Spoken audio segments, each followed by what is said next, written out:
Greetings, families at home.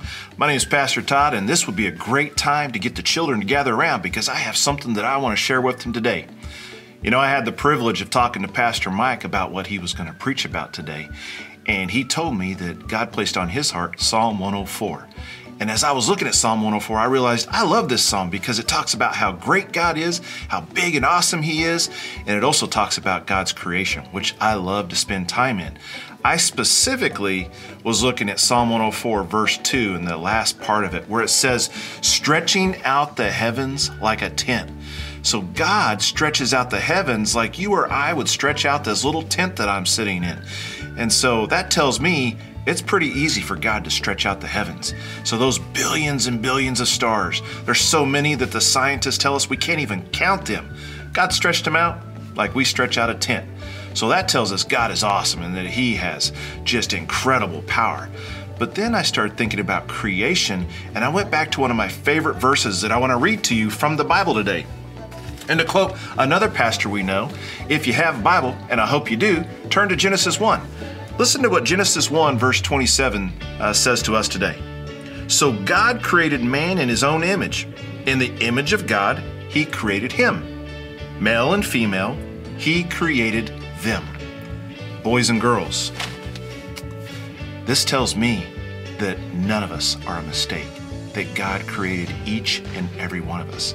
But there's a big word in here about being created in God's image. And so I wanted to look it up for you and read the definition because that might be a little bit confusing. So listen to what the dictionary says an image is. A physical likeness or representation of a person, an animal, or a thing, photographed, painted, or sculptured, or otherwise made visible.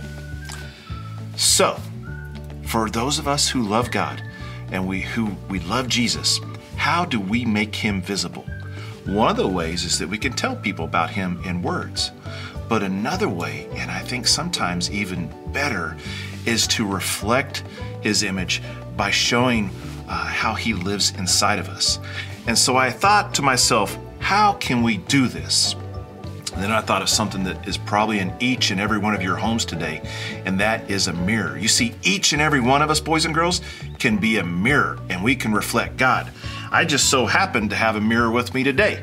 And as I look at this mirror, the challenge for you is you're looking at the other side of the mirror, so you don't see your reflection.